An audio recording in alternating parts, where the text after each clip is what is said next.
দক্ষিণ পশ্চিমাঞ্চলের ২১ জেলার প্রবেশদ্বার হিসেবে পরিচিত ফরিদপুরের ভাঙা গোল চত্বর।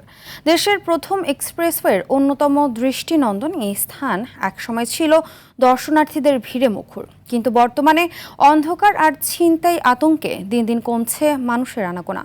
সন্ধ্যার পর পুরো এলাকা পরিণত হয় এক আতঙ্কের জনপদে।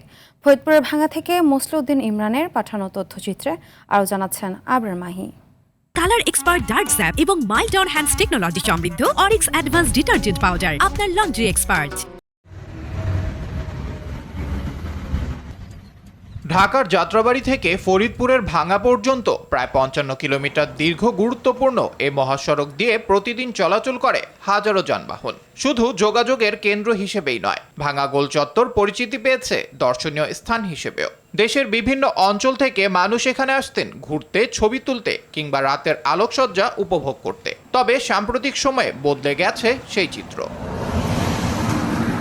স্থানীয়রা জানান, সন্ধ্যা নামলেই বাড়তে থাকে মাদকসেবীদের আনাগোনা। বিশেষ করে রাতের দিকে ছিনতাইয়ের ঘটনা বেড়ে যাওয়ায় আতঙ্কে থাকেন পথচারী ও যানবাহনের চালকরা।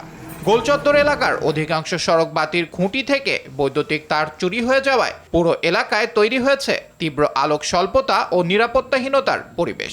প্রায় লাইটগুলো নষ্ট, যার কারণে অনেক যাত্রী অনেক রাত্রে নামলে এখানে অনেক হয়রানির শিকার হয়। রাত 10টার পরে তা এনে আর কি কোনো লোকজন চলাফেরা করে না। প্রতিনিয়ত একদিন নাই ব্যাটারি, একদিন নাই সেলফ, একদিন নাই তেল। মানুষ ধরতে পারে বা যার নাগালে আছে সে তারগুলা ওই দিন রাত্রে চুরি হয়ে যায়, যে কারণে এই যে আমাদের অধিকাংশ গোল চত্বরের লাইটগুলো এখন ভাই বন্ধ। এদিকে রাতের বেলা গোলচত্বর এলাকায় ছিনতাইয়ের ঘটনার বিষয়টি স্বীকার করে পুলিশের এই কর্মকর্তা জানান, আমাদের পুলিশের তৎপরতার কারণে অনেকটাই নিবৃত্ত করতে সক্ষম হয়েছি।